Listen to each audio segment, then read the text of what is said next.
नमस्कार। अर्थालंकारों के अंतर्गत आज हम भ्रांतिमान और संदेह अलंकारों के विषय में जानेंगे। अर्थालंकारों की एक लंबी श्रृंखला के अंतर्गत हम उपमा, रूपक, उत्प्रेक्षा, प्रतिवस्तुपमा, दीपक आदि अलंकारों के विषय में पढ़ चुके हैं। आज हम पढ़ेंगे भ्रांतिमान और संदेह अलंकार के विषय में। तो आइए देखते हैं भ्रांतिमान अलंकार किसे कहते हैं। भ्रांतिमान अलंकार में भ्रांति अथवा भ्रम शब्द से ही इसका बहुत कुछ अभिप्राय स्पष्ट हो जाता है। अर्थात जब इतनी समानता हो वस्तुओं में कि सादृश्य के कारण उपमेय को ही उपमान समझ लिया जाए, अर्थात एक वस्तु को दूसरी वस्तु समझ लिया जाए, तो वहाँ पर भ्रांतिमान अलंकार होता है और यह केवल भ्रम के कारण होता है। उदाहरण देखिए, जानी श्याम को श्याम घन नाच उठे बनमोर। यहाँ पर मोर श्री कृष्ण को काले बादल समझ बैठते हैं और उन्हें देखकर नृत्य करने लगते हैं। ऐसा भ्रम के कारण हुआ है। इसी प्रकार से ओस बिंदु चुग रही हंसिनी मोती उनको जान। यहाँ हंसिनी को ओस बिंदुओं में मोतियों की भ्रांति हो गई है। एक और छोटा सा उदाहरण देखिए, मणिमुख मेल डारी कपि देही। यह उस समय का प्रसंग है जब श्री राम वानरों को विदा करते समय अनेक रंग बिरंगी मणियाँ उपहार स्वरूप देते हैं, परंतु वानर भ्रमवश उन मणियों को फल समझ बैठते हैं और मुख में डाल देते हैं, परंतु जब कटु स्वाद लगता है तो उसे थूक देते हैं। तो इस तरह से भ्रांतिमान अलंकार से अभिप्राय है कि जब दो वस्तुओं में इतनी समानता हो कि सादृश्य के कारण एक वस्तु में यानी उपमेय में दूसरी वस्तु यानी उपमान के होने की संभावना दिखाई जाए या उपमेय में उपमान का होना समझ लिया जाए, तब वहाँ भ्रांतिमान अलंकार होता है। अब हम आते हैं संदेह अलंकार पर।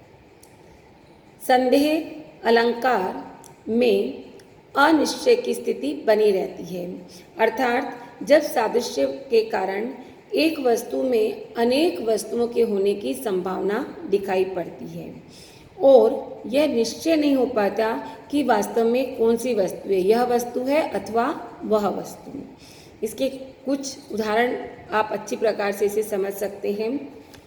देखिए, हरिमुख यह आली किंदो केंदो उयो मयंक। यहाँ पर एक सखी कहती है कि यह श्री कृष्ण का मुख है अथवा चंद्रमा उगा है।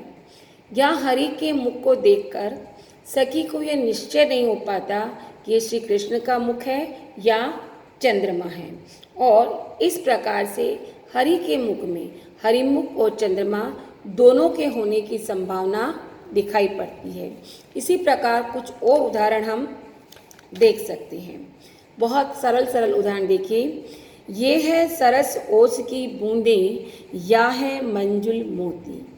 यहाँ ओस की बूंदों को देखकर उसमें मोतियों के होने की संभावना दिखाई पड़ती है, अर्थात ये निश्चय नहीं हो पाता कि ये ओस की बूंदें ही है अथवा कोई सुंदर मोती है। एक और उदाहरण देखिए, ये है छींटे उड़ते हैं अथवा मोती बिखर रहे हैं। यहाँ पर भी जल की छींटों और मोती में निश्चय नहीं हो पाता कि वास्तव में जल के छींटे हैं अथवा चारों ओर मोती बिखरे हुए हैं। इसी प्रकार से एक उदाहरण, आ बाण थे वे या भयंकर पक्षधारी व्याल थे। बाणों में बाण और भयंकर सर्प होने का अर्थ दोनों इसमें दिखाई दे रहे हैं, परंतु निश्चय नहीं हो पाता है।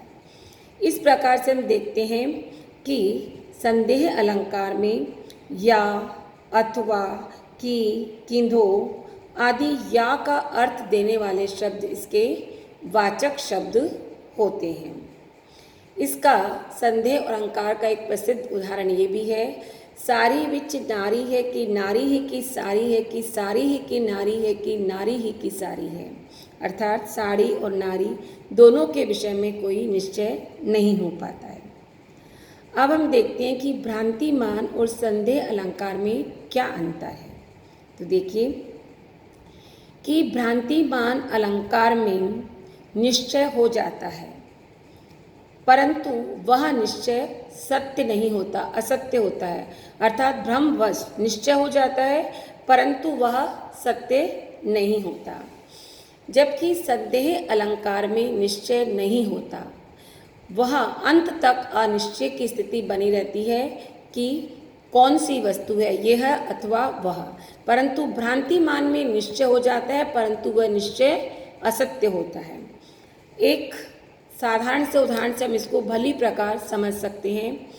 जैसे रात्रि के गहन अंधकार में मार्ग में चलते हुए किसी रस्सी को देखकर हम डर जाते हैं और उसे सांप समझ बैठते हैं, तो यह भ्रांतिमान का उदाहरण है।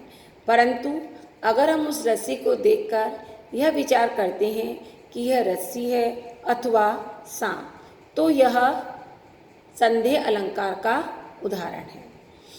इसी प्रकार से आप देख सकते हैं कि संदेह और भ्रांतिमान दोनों अलंकारों में मुख्य बात है भ्रम और संदेह की स्थिति। एक में भ्रम बना रहता है और भ्रम बनने के बाद वो निश्चय हो जाता है, भ्रम बनता है और वह निश्चय हो जाता है कि हाँ यही वस्तु है, यद्यपि वह निश्चय असत्य होता है।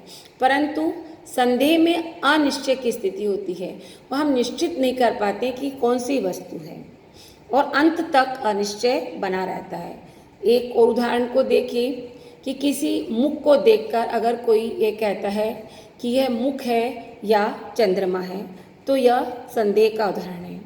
परंतु अगर किसी के मुख को देखकर कोई उसे भ्रमवश चांद समझ बैठता है और ये कहता है कि यह चंद्रमा है, तो यह भ्रांतिमान का उदाहरण है। धन्यवाद।